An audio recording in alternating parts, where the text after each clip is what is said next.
4 رکعت والی نماز میں اگر پہلے قعدہ میں اتحیات کے بعد درود شریف شروع کر دیا اور آدھا درود شریف پڑھنے کے بعد یاد آیا تو کیا سجدہ سہو کرنا واجب ہوگا یا نہیں؟ اقصی صاحبہ راولپنڈی سے۔ دیکھیں، اگر 4 سنت جو غیر موقدہ ہیں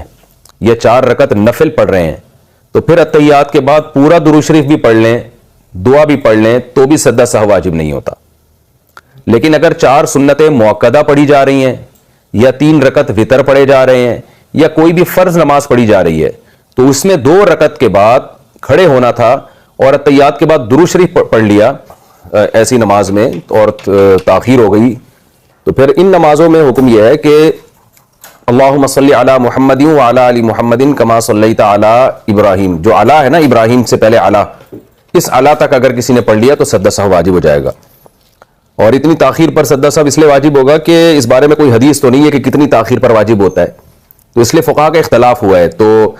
بہت سارے اقوال ملتے ہیں فقہا کے، تو ہماری نظر میں راجح قول یہ ہے کہ نماز کی جو 3 تسبیحات ہیں نا وہ پورے ایک رکن کے برابر ہوتی ہے، تو ان 3 تسبیحات کی بقدر اگر تاخیر ہو جائے گی تو یہ تاخیر ایک شرعی تاخیر کہلائے گی، جس کو شریعت میں معتبر سمجھا گیا ہے دوسرے مقام پہ، کیونکہ اس سے پورا ایک رکن ادا ہو جاتا ہے۔ تو 3 دفعہ سبحان ربی الاعلیٰ یا 3 دفعہ سبحان ربی العظیم، اس کے 42 حروف بنتے ہیں، تو یہ 42 حروف اعلیٰ ابراہیم تک بن جاتے ہیں۔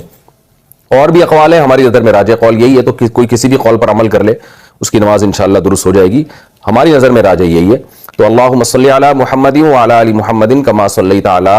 ابراہیم وعلی آل ابراہیم، تو کما صلیت علی تک اگر کوئی پہنچ گیا تو یہ اتنی تاخیر ہے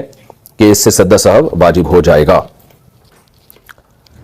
تیسری رکعت میں سورت ملانا بھول گئے تو کیا حکم ہے؟ 4 رکعت سنت میں تیسری رکعت میں سورت ملانا بھول جائیں تو کیا سجدہ سہو واجب ہوگا؟ محمد اسد ربانی بہار سے۔ فرض نماز میں تو تیسری اور چوتھی رکعت میں سورت نہیں ملائی جاتی، اگر کوئی ملا لے تو بھی کوئی یعنی حرج نہیں ہے، بہتر یہ کہ نہ ملائی جائے تو سجدہ سہو واجب نہیں ہوتا، لیکن سنت میں، وتر میں اور نوافل میں تیسری رکعت میں بھی سورت ملانا واجب ہے۔ اگر نہیں ملائی، رکوع میں اگر یاد آ گیا تو رکوع چھوڑ کے کھڑے ہو جائیں، سورت ملائیں، دوبارہ رکوع کریں، آخر میں سجدہ سہو کریں، اور اگر رکوع میں بھی یاد نہیں آیا تو پھر آخر میں سجدہ سہو کر لیں تو اس سے انشاءاللہ نماز ادا ہو جائے گی۔